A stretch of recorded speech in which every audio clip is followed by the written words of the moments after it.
નમસ્કાર, હું છું હિના અને આપ જોઈ રહ્યા છો ઇન્ડિયા ન્યૂઝ ગુજરાતના મહત્વના સમાચારોની શરૂઆત કરીએ. વાત કરીએ પ્રદેશ ભાજપની ટીમનો આતુરતાનો અંત આવ્યો છે. ભાજપના પ્રદેશ પ્રમુખ જગદીશ વિશ્વકર્માએ ટીમની જાહેરાત કરી છે, જેમાં આખી ટીમમાં ધરમૂળથી ફેરફાર કર્યા છે. ભારતીય જનતા પાર્ટી ગુજરાત પ્રદેશ સંગઠનમાં વ્યાપક ફેરફાર કરતા પ્રદેશ અધ્યક્ષ જગદીશ વિશ્વકર્માના નેતૃત્વ હેઠળ નવી ટીમની જાહેરાત કરવામાં આવી છે. 27 ડિસેમ્બર 2025ના રોજ જાહેર થયેલી ભાજપના સંગઠનની ટીમની નિયુક્તિ થઈ છે, જેમાં ભાજપે ગુજરાત ભાજપની નવી ટીમની જાહેરાત કરી છે. 10 ઉપપ્રમુખ, 4 મહામંત્રી, 10 મંત્રીનો સમાવેશ કરીને પ્રદેશ ઉપાધ્યક્ષ, મહામંત્રી, મંત્રી, કોષાધ્યક્ષ તેમજ વિવિધ મોરચાના પ્રમુખોની નિમણૂક અપાઈ છે. પ્રદેશ ઉપાધ્યક્ષ પદે અનુભવી નેતાઓને જવાબદારી સોંપવામાં આવી છે. ઉલ્લેખનીય છે કે જગદીશ વિશ્વકર્માની ટીમ જાહેર થઈ ચૂકી છે અને ભાજપે આગામી ચૂંટણી અને સંગઠન મજબૂત કરવાની દિશામાં આ નિમણૂકો કરી હોય તેમ જોવાઈ રહ્યું છે.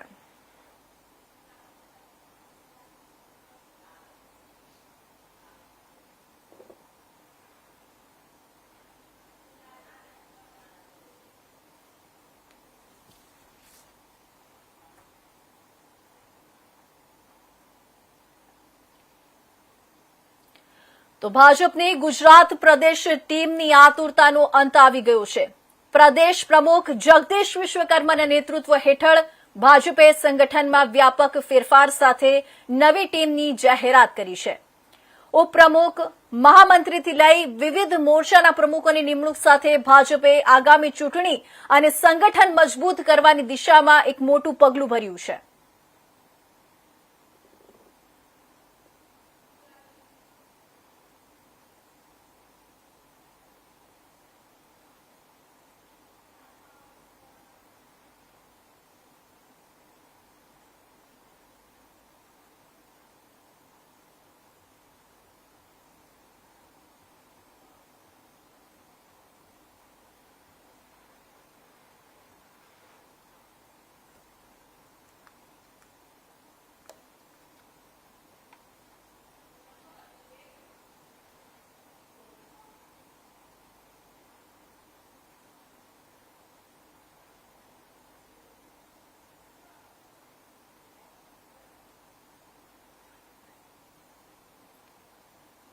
તો ભાજપની ગુજરાત પ્રદેશ ટીમની આતુરતાનો અંત આવી ગયો છે. પ્રદેશ પ્રમુખ જગદીશ વિશ્વકર્માના નેતૃત્વ હેઠળ ભાજપે સંગઠનમાં વ્યાપક ફેરફાર સાથે નવી ટીમની જાહેરાત કરી છે.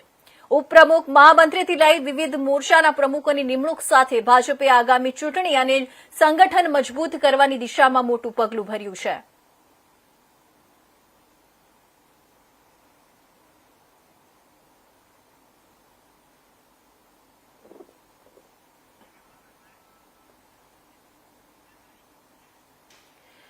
તો ભાજપની ગુજરાત પ્રદેશ ટીમ આખરે જાહેર થઈ ગઈ છે, પરંતુ પ્રશ્ન એ છે કે શું આ ટીમ ખરેખર સંગઠનને મજબૂત કરશે કે પછી માત્ર ચહેરા બદલવાની કવાયત છે?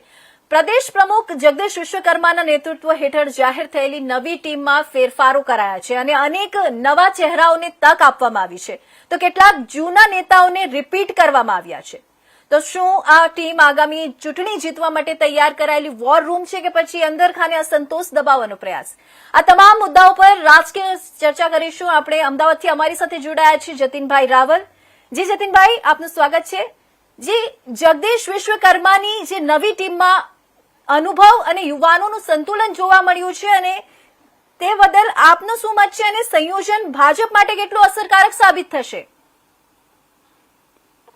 જો ચોક્કસથી આપણે જણાવી દઉં કે જે રીતે ભારતીય જનતા પાર્ટી દ્વારા ગઈકાલે મોડી રાત્રે જે સંગઠનનું નવું જે માળખું જે છે તેની યાદી જે છે તે જાહેર કરવામાં આવી, જેમાં કહી શકાય કે આગામી સમયને લઈને આગામી જે કાં તો જો મહાનગરપાલિકાની ચૂંટણીઓની વાત કરીએ અથવા તો 2027માં આવનારી વિધાનસભાની ચૂંટણીઓની વાત કરીએ, અત્યારથી જ આમ તો જોવા જઈએ તો 2027ની વિધાનસભાની ચૂંટણીઓની તૈયારી જે છે તે ભારતીય જનતા પાર્ટી અત્યારથી કરી રહ્યું હોય તેવું જે આ યાદી જે છે તે જોતા ક્યાંક ને ક્યાંક જે છે તે લાગી રહ્યું છે. અને તેમાં પણ ખાસ કરીને જો વાત કરીએ તો મહાનગરપાલિકાઓની ચૂંટણીઓ જ્યારે આવી રહી છે તેને પણ ખાસ ધ્યાને આ જે યાદી બહાર પાડવામાં આવી છે તેમાં આ તમામ જે બાબતો છે તેની અંદર રાખવામાં આવેલી છે. તમામ વર્ગના લોકોને ક્યાંક ને ક્યાંક આમાં સમાવવાનો પ્રયત્ન જે છે તે ભારતીય જનતા પાર્ટી દ્વારા કરવામાં આવ્યો છે.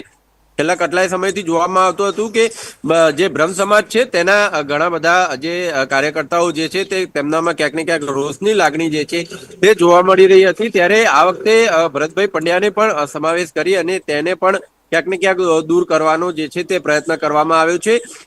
તમામ કહી શકાય કે તમામ વર્ગના લોકો સાથે સાથે તમામ જાતિઓના લોકો તમામનો સમાવેશ કરવામાં આવ્યો છે. ચાહે યુવા હોય, મહિલાઓ હોય, ચાહે જે પ્રૌઢ હોય, તમામ લોકોને ક્યાંક ને ક્યાંક આની અંદર જે છે તે પ્રૌઢ લોકોને તેમના અનુભવના આધારે જે યુવા લોકો છે તેમને ક્યાંક ને ક્યાંક તક આપવામાં આવેલી છે. મહિલાઓને આની અંદર સમાવેશ જે છે તે સમાનતા ભાવે જે છે તે કરવામાં આવેલો છે. તો સાથે સાથે તમામ જાતિના તમામ જે જ્ઞાતિઓના લોકોને પણ ક્યાંક ને ક્યાંક તેમાં પણ ખાસ કરીને જો જોવા જઈએ તો બ્રાહ્મણ સમાજ છે, સાથે સાથે પટેલ સમાજ છે, જે વાણિયા સમાજ છે, જે આ તમામ જે જ્ઞાતિના લોકો જે છે ઓબીસી હોય, એસસી હોય, એસટી હોય, તમામ જ્ઞાતિઓના જે લોકોને જે તે ક્યાંક ને ક્યાંક આની અંદર તમામ જ્ઞાતિના લોકોને આની અંદર સમાવેશ જે છે તે કરવામાં આવેલો છે. અને તમામ કોઈ જ્ઞાતિ જે છે તે આની અંદર રૂષ્ટ ન રહી જાય એનું પૂરેપૂરું ધ્યાન જે છે તે રાખવામાં આવેલું છે. જો ટીમ જગદીશભાઈ વિશ્વકર્માની જે ટીમ છે તેની જો વાત કરીએ તો જે ઉપપ્રમુખ છે 4, આની અંદર 10 મંત્રી જે છે તે બનાવવામાં આવેલા છે, 10 ઉપપ્રમુખ જે છે તે બનાવવામાં આવેલા છે, 4 મહામંત્રી છે અને 27 જણની કુલ ટીમ જે છે તે જે છે તે જાહેર કરવામાં આવી છે. ચોક્કસથી એક વસ્તુ આની અંદર એ છે કે જે સૌરાષ્ટ્રમાં અને આ વખતે ખાસ કરી અને મધ્ય ગુજરાતને ક્યાંક ને ક્યાંક ધ્યાને રાખવામાં આવેલું છે. અને આ વખતે દક્ષિણ ગુજરાત અને જે સુરત બાજુનો જે પણ જે ભાગ છે અને ગઈકાલે એમ તો જો જોવા જઈએ તો જે પૂર્વ પ્રદેશ પ્રમુખ કે CR પાટીલની જે લોબી હતી ક્યાંક ને ક્યાંક તે લોકોને અહીંયા જે છે તે લોકોની અહીંયા બાદબાકી જે છે તે કરવામાં આવ્યું હોય તેવું જે છે તે આ જે લિસ્ટ છે તે જોતા લાગી રહ્યું છે. જે ઉપપ્રમુખની જો વાત કરીએ તો ઉપપ્રમુખમાં જયદ્રથસિંહ પરમાર છે કે જેઓ પંચમહાલથી ક્ષત્રિય સમાજથી આવે છે, રમેશભાઈ દાડુક જે પોરબંદર લેઉવા પટેલ સમાજથી આવે છે, ભરતભાઈ પંડ્યા જે રીતે મેં જણાવ્યું કે અમદાવાદ બ્રાહ્મણ સમાજમાંથી તેમનો જે છે તે પસંદગી કરવામાં આવે છે. રાજેશભાઈ ચુડાસમા જુનાગઢ જિલ્લાથી ગેડિયા કોળી સમાજમાંથી તેઓ જે છે આવે છે. નટુજી ઠાકોર મહેસાણાના ઠાકોર સમાજથી આવે છે. ગીતાબેન રાઠવા છોટાઉદેપુરના આદિવાસી સમાજમાંથી આવે છે. સાથે સાથે અરવિંદભાઈ પટેલ વલસાડ જે છે તે આદિવાસી સમુદાયમાંથી આવે છે. રસિકભાઈ પ્રજાપતિ છે તે વડોદરાના ઓબીસી સમાજમાંથી આવે છે.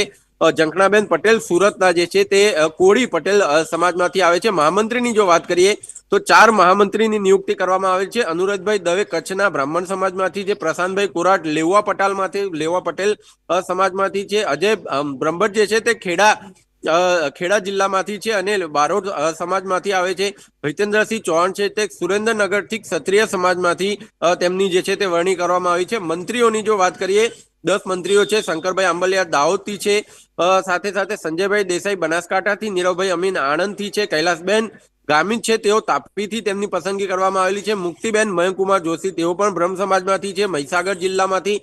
સોનલબેન સોલંકી છે વલસાડ માંથી અનુસૂચિત જાતિમાંથી તેઓ આવે છે. સીતાબેન પટેલ મહેસાણાના પટેલ સમાજમાંથી આવે છે. આશાબેન નકુમ જે જામનગરના ઓબીસી સમાજમાંથી આવે છે અને પ્રીતિબેન જે હરજીવનભાઈ પટેલ છે તેઓ બનાસકાંઠાના પટેલ સમુદાયમાંથી આવે છે. પાટીદાર સમુદાય હોય, બ્રહ્મ સમાજ હોય, ઠાકોર સમાજ હોય, ઓબીસી સમુદાય હોય, એસસી એસટી તમામ જ્ઞાતિના લોકો જે છે તે લોકોની આની અંદર સમાવેશ કરવામાં આવેલો છે.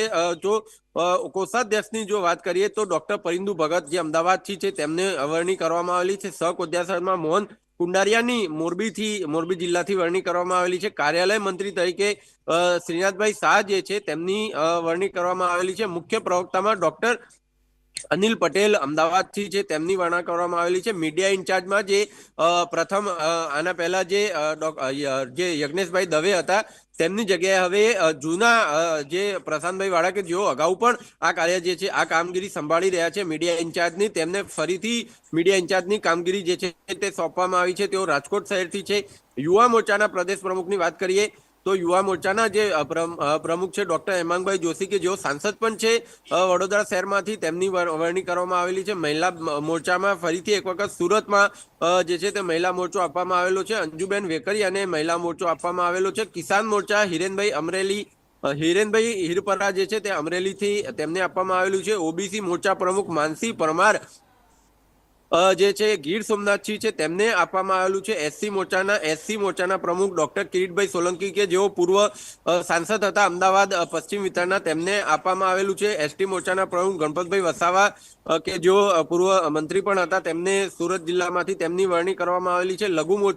લઘુમતી મોરચાના પ્રમુખ નાહિન કાજી છે, તેમની ભાવનગર શહેરમાંથી તેમની વરણી કરવામાં આવેલી છે. એટલે કે આ તમામ ક્યાંક ને ક્યાંક આપણે જોયું હશે તમામ જ્ઞાતિઓનો આ જે નવી જે પસંદગી કરવામાં આવેલી છે તમામ જ્ઞાતિઓનો ક્યાંક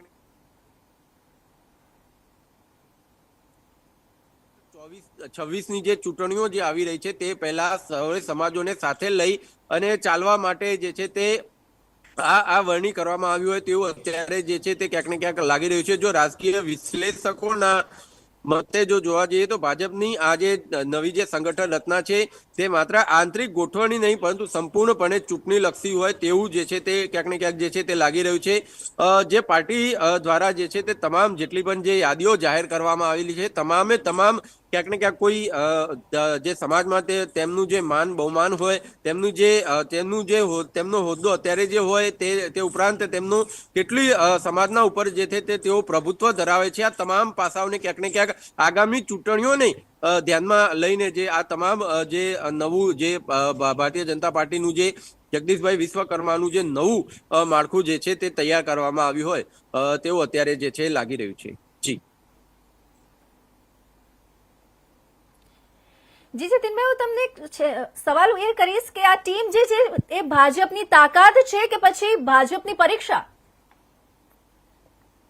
જો ચોક્કસથી ભારતીય જનતા પાર્ટી જો અત્યાર સુધીમાં જો જોવા જઈએ તો ભારતીય જનતા પાર્ટી દર વખતે કંઈક ને કંઈક નવો ચીલો જે છે તે ચીચડતું આવ્યું છે. દર વખતે તે ક્યાંક ને ક્યાંક પરીક્ષા આપવા માટે જે તૈયાર હોય તેવું લાગી રહ્યું હોય છે અને દર વખતે તે ક્યાંક અને તેનું સૌથી પ્રથમ શરૂઆત જે છે તે ગુજરાતમાંથી કરે છે અને આ વખતે પણ ક્યાંક ને ક્યાંક કોઈ જૂના ચહેરાઓને ફરીથી સ્થાન આપવામાં આવ્યું છે. જો કે ભરતભાઈ પંડ્યા છે, જે પ્રશાંતભાઈ કોરાટ છે તેઓ પણ જૂનામાં સાથે સાથે જે ડોક્ટર જે પ્રશાંત વાડા છે મીડિયા ઇન્ચાર્જ, આ ઘણા બધા એવા કિરીટભાઈ સોલંકી છે, એટલે કે ઘણા બધા એવા નામો જે છે કે જૂના છે, તેમને અનુભવના નામે જે છે તે તેમને ફરીથી એક વખત જે છે તે લેવામાં આવ્યા છે. ક્યાંક ને ક્યાંક જે આગામી સમયની જે 2026ની જે કહી શકાય મહાનગરપાલિકાની ચૂંટણીઓ હોય કે અથવા તો પછી 2027માં આવનારી જે વિધાનસભાની ચૂંટણીઓ હોય, તમામ પાસાઓને લઈને ક્યાંક ને ક્યાંક આજે તેમને ફરીથી એક વખત પોતાની જૂની જે ટીમ હતી તેને સાથે સાથે મહિલાઓનું